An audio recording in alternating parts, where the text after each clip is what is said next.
Good morning. কেমন আছো সবাই? নিশ্চয়ই সবাই খুব ভালো আছো, আমিও ভালো আছি। তো সকালবেলা ছাদে চলে এসেছি, একদম ফার্স্ট সকাল না, এখন 8:30 মতো বাজে। আর যেহেতু মেঘলা ওয়েদার, মনে হচ্ছে যেন 7টা 7:30 বাজে। তো সকালবেলা আসলে গাছে সুন্দর সুন্দর ফুল ফোটে, সেটা দেখতে ভালো লাগে।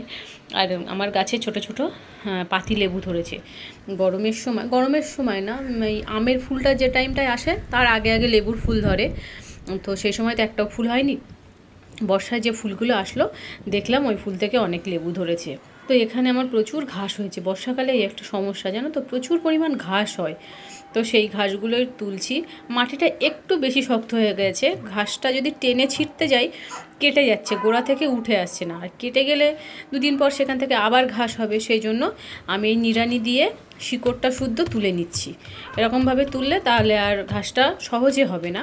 আর ওই ঘাসটা তোলার পর শিকড়ের সঙ্গে শুকনো শুকনো মাটি আটকে আছে, সেগুলোই ছাড়িয়ে ছাড়িয়ে দিচ্ছি। সকালে ডাল আর আলু সিদ্ধ রান্না করেছি, রান্না করে সবাইকে খেতে দিয়ে আমি ছাদে চলে এসেছি। একটু তাড়াতাড়ি খেতে দিয়েছি, আমি বলছি তোমরা খেয়ে নাও, আমার ছাদে কাজ আছে। আর আমি যদি ভাবি যে আধ ঘন্টার কাজ করবো ভেবে ছাদে আসলে 1-1.5 ঘন্টার নিচে আমার কাজ পুরায় না। এগুলো হচ্ছে প্লাস্টিকের বালতি।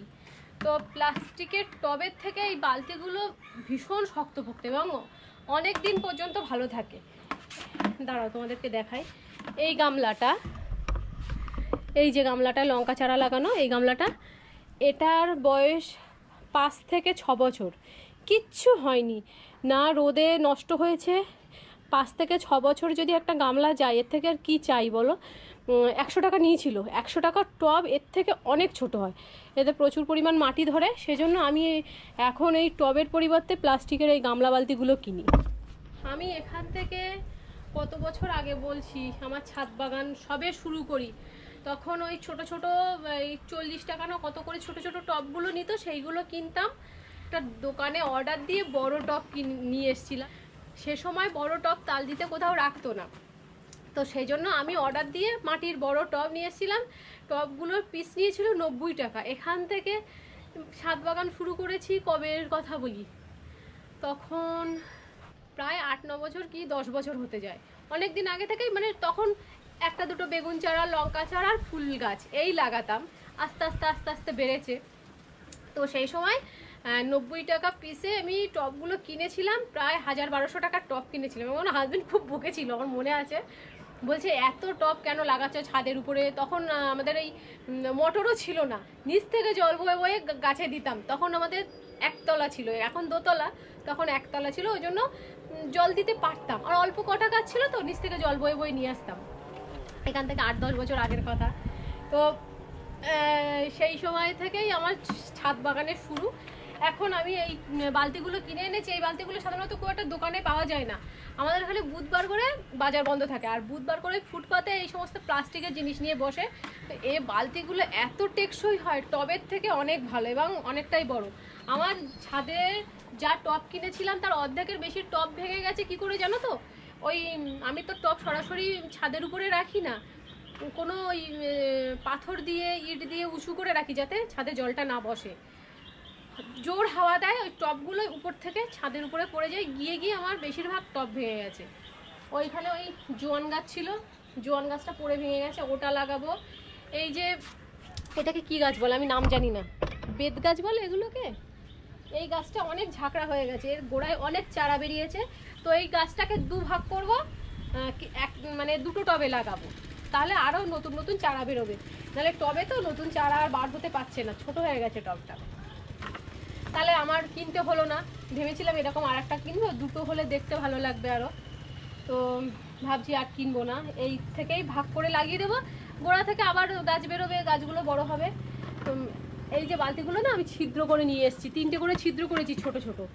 এখন কি বর্ষাকালের সময় জল পাস না হলে গাছ মরে যাবে। আর গরমকালে প্রবলেমটা কি হয়, জল দিলে হুড় হুড় করে বেরিয়ে যায়, তখন ঘন ঘন জল দিতে হয়। ওই জন্য ছোট ছোট 3টে ছিদ্র করেছি, বেশি বড় ছিদ্র করিনি। যাই হোক, আগে এর ভিতরে কুচো খোয়া দেবো, তার উপরে বালি দেবো, তার উপরে মাটি দেবো, তাহলে মাটি ধুয়ে যাওয়ার সম্ভাবনা খুবই কম। তো এখন আমার কুচো খোয়া নিতে নিচে যেতে হবে, নিচে আছে কুচো খোয়া। চলো যাই, নিচ থেকে এতটা মোটা করে কুচো খোয়া দেবো, তারপরে এতটা মোটা করে বালি দেবো, তারপর এর উপরে মাটি দেবো। চলে এসেছি নিচে কলপারে, এখানে বস্তার মধ্যে ভরে রাখা আছে কুচো খোয়া। খোয়া বলতে এখানে কি বলো তো, কুচো খোয়াটা আছে এই নিচের বস্তার, উপরের বস্তাটাই আছে বালির মধ্যে যে লাল লাল পাথরগুলো হয় কীরকম সাইজের, কুচো খোয়ার মতনই। তো ওর সঙ্গে দেখছি বালি মেশানো আছে অনেক, সেই জন্য আর আলাদা করে বালি দিতে হবে না। ভালোই হলো, ওই রকম মোটা করে দিয়ে দিলাম। এটা দেওয়ার কারণ কি বলো তো, এই জলটা ভালো পাস হয় আর মাটিটা ধুয়ে বেরিয়ে যায় না। তো আমি এখন একটা ইট খুঁজছি, বস্তার মুখটা মুড়িয়ে রেখে দিয়েছি, ওইভাবে খোলা ছিল দেখলাম, তো ইট দিয়ে চাপা দিয়ে দিলাম, তাহলে আর খুলে যাবে না। আমার নিচে কী কী ফুল গাছ আছে সেটা দেখায়, যেখানে যেটুকু জায়গা পাই সব জায়গায় গাছ লাগিয়ে দিই, কোনো জায়গা ফাঁকা রাখি না। ওটা হলো সিঙ্গেল টগর, আর এপাশে দেখো গোলাপ, ছাদে গোলাপ গাছ লাগিয়ে লাগিয়ে আমি মানে এবং যখন গোলাপ গাছগুলো মরে যায় না ভীষণ কষ্ট হয়, ওই জন্য এবার নিচে মাটিতে লাগিয়েছি, যে আমি তো সব সময় যত্ন করতে পারি না, সেই জন্য এবার মাটিতে লাগিয়েছি। আর এই কুড়িগুলো শুকিয়ে গেছে, ফুলগুলো ফোটার পর ওগুলো শুকিয়ে গেছে, ওগুলো কেটে দিতে হবে। হাত দিয়ে ভাঙতে গেলাম, ভাঙা গেল না। আর এই বস্তার মধ্যে ভরা আছে সবজির খোসা।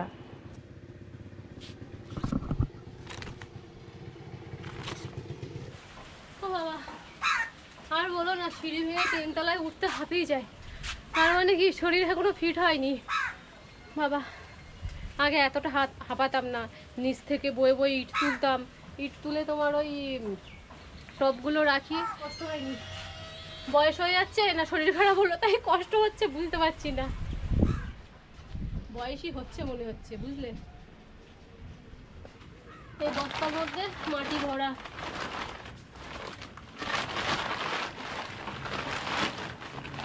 তো পুরো কাদামাটি হয়ে গেছে।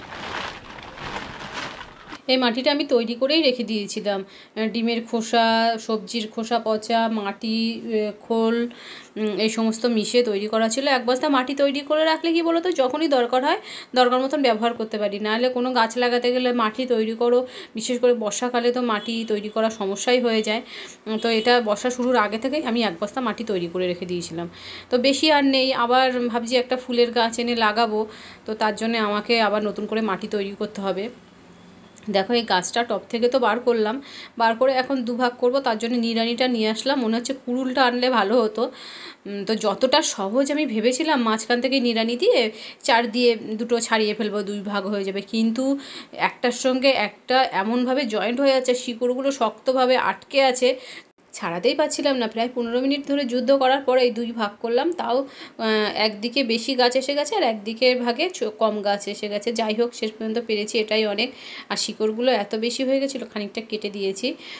তো গাছটা বসিয়ে এখন মাটি দিয়ে দিচ্ছি। আর আমি যখন এই গাছটা আলাদা করতে পারছিলাম না, তখন আমার একটা কথা ভীষণ মনে আসছিল। ছোটোবেলায় পড়েছিলাম একটা লাঠি সহজেই ভাঙা যায়, কিন্তু এক গোছা লাঠি একসঙ্গে থাকলে সহজে ভাঙা যায় না। গাছটা 2 ভাগ করার সময় তখন ওই গল্পটা খুব মনে পড়ছিল। এখানে বড় বড় ইটের টুকরো দিয়েছি, আর এই কেনা টবের নিচে না অনেক বড় বড় ছিদ্র থাকে, অনেকগুলো। যা বালি দিয়েছি দেখলাম সব নিচে পড়ে গেছে। কুচো খোয়ার উপরে বালি দিলে তাহলে আর পড়তো না। তো মানুষের শিক্ষার কোনো শেষ নেই, শিক্ষার কোনো বয়স নেই। তো তখন বুঝলাম যে বড় খোয়ার মধ্যে বালি দিলে তো পড়ে যাবেই, আর যেহেতু এই টবের মধ্যে অনেকগুলো ছিদ্র, থাকবে না বালি। তো এই বড় বড় ইটের টুকরো দিয়ে তার উপরেই মাটি দিয়ে দিলাম। আর টবটা ওই বেত গাছ না কী গাছ বলে, যাই হোক ওইটা লাগানো ছিল। তো দেখলাম টবটা একেবারে নষ্ট হয়ে যায়নি, কানাটা একটু ভেঙে গেছে, গাছ এখনও লাগানো যাবে। জোয়ান গাছ কেটে নিচ্ছি খানিকটা, কতগুলো ডাল এখানে পুঁতে দেবো, ওই টবের মধ্যেই লাগাবো। যাই হোক, গাছ টাছ লাগানো হয়ে গেছে। আমি এখন চলে এসেছি রান্নাঘরে। রান্নাঘরে দেখেছো বাসন মানে সিঙ্ক থেকে উপচে পড়ার মতন অবস্থা হয়েছে। সকালবেলা ছানা কেটেছিলাম, ছানা কেটে এটা এইভাবে আমি চাপা দিয়ে শিল দিয়ে চাপা দিয়ে গেছিলাম। শিলটা ভালো করে ধুয়ে নিচ্ছি, ছানার জল লেগে আছে, ঠিকঠাক জায়গা মতন রেখে দিলাম। আর এই কাপড়টা না অনেক বড় করে দেয়া হয়ে গেছে, ওই জন্য পনিরটা কি বলতো মোটা না হয়ে অনেকটা পাতলা হয়ে গেছে। বুঝে উঠতে পারিনি যে শিলের চাপে এতটা পাতলা হয়ে যাবে, আর একটু ছোটো করে কাপড়টা ভাঁজ করে দেওয়া উচিত ছিল। কেনা পনির তো খাই, কিন্তু মাঝে মধ্যে দুধ জমে গেলে তখন ঘরে বানিয়ে নিই। আর এই ঘরে বানানো এই পনিরের টেস্ট কি বলবো, অসাধারণ হয়। যেমন সফট হয় তেমনই খেতে সুন্দর হয়। আর এদের গরুর দুধটা যেহেতু ভীষণ ভালো দেয়, আর এখন গরুর দুধটা কি বলতো শেষের পর্যায়ে এসে গেছে, মানে আর কিছুদিন পরে হয়তো আর দুধ হবে না। দুধে এত পরিমাণ ফ্যাট মানে ঘি থাকে, তোমার খুব খুব ভালো, প্রচুর সর ওঠে এবং ভালো ঘিও পাই আমরা, তৈরি করি বাড়িতে। তোমাদের তো আগেই দেখিয়েছি। এখানে সকালবেলা আলু সিদ্ধ দিয়েছিলাম, অতটুকু আলু সিদ্ধ বেশি আছে। চিন্তা করলাম আলু সিদ্ধ দুপুরবেলা আবার কে খাবে না, সেই জন্য পনিরের জন্য আলাদা করে আলু কাটলাম। ওই আলু সিদ্ধ দিয়েই আজকে আলুর ডালনা মতন করে ডালনাও বলবো না, আলুর ডালের মতন করে আজকে পনির রান্না করব। দেখ, প্রথমবার আলুর ডাল রান্না করব, কেমন হবে বলতে পারছি না। পনিরগুলো ভেজে নিলাম, মানে গ্যাসের জোরটা বাড়িয়ে ভাজতে হবে যেন লাল লাল দাগ লেগে যায়, অথচ ভিতরটা নরম থাকবে। একদম ধিমে আছে অনেকক্ষণ ধরে ভাজলে শক্ত শক্ত হয়ে যাবে। পেঁয়াজ দিয়ে দিলাম, পেঁয়াজটা ভালো করে ভাজার পর টমেটো দিয়ে দিলাম। টমেটো না একটু বড় বড় রেখেছি, আলু যেহেতু মাখা সেজন্য টমেটোটা একটু বড় করে দিয়েছি যেন একটু আস্তে আস্তে থাকে। দেখো টমেটো কিন্তু গোটা গোটা আছে, ভালো করে ভাজিও নি। আলুটা দেওয়ার পর মোটামুটি কষিয়ে নেব। খুব ভালো করে কষাতে গেলে আলু কিন্তু মানে অনেক ড্রাই হয়ে যাবে, তখন জল দিয়ে পাতলা করতে সমস্যা হবে। তো জল দেওয়ার পরে দেখো এরকম থিকনেসটা এসছে, ওর মধ্যে একটু লঙ্কা গুঁড়ো দিয়েছি আর পনিরটা দিয়ে দিলাম। দেখেছো টমেটোগুলো কিন্তু আস্তে আস্তে আছে, মানে আলু কোথায় ভেসে বেড়াবে সেখানে আমার টমেটো ভেসে বেড়াচ্ছে। খুব বেশি ঘন কিন্তু করব না, যেহেতু আলুটা পুরো মানে মাখা আলু ডালের মতন হয়ে গেছে। বেশি ঘন করলে ডাল সিদ্ধের মতন থকথকে হয়ে যাবে। এর মধ্যে একটুখানি দুধ দিচ্ছি। ফার্স্ট টাইম কিন্তু এরকম পনিরের তরকারিতে আমি দুধ দিলাম। এক্সপেরিমেন্ট যখন করছি ভালোভাবেই করি, মানে আলু মাখা তার মধ্যে দুধ দিলে কেমন টেস্ট হয় দেখা যাক, খেতে কেমন হয় তোমাদের অবশ্যই জানাবো। আর কিন্তু ঘন করব না, ব্যাস।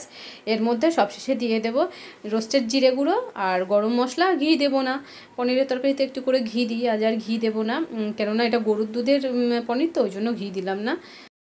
ঝোলটা আর শুকনো করা যাবে না, তাহলে একদম মানে থকথকে গাঢ় টাইপের হয়ে যাবে। সব কিছু পারফেক্ট আছে, শুধু চিনিটা দিতে ভুলে গেছি, একটুখানি চিনি দিয়ে দিলাম, ব্যাস নামিয়ে দিলাম।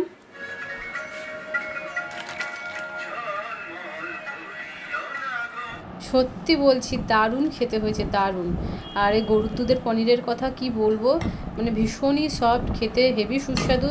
রিতমা তো খেতে ভীষণই ভালোবাসে কেনা পনিরের থেকে এই পনিরটা খেতে। তাহলে আজকের মতন টাটা, দেখা হচ্ছে নতুন কোনো ভিডিওর সঙ্গে।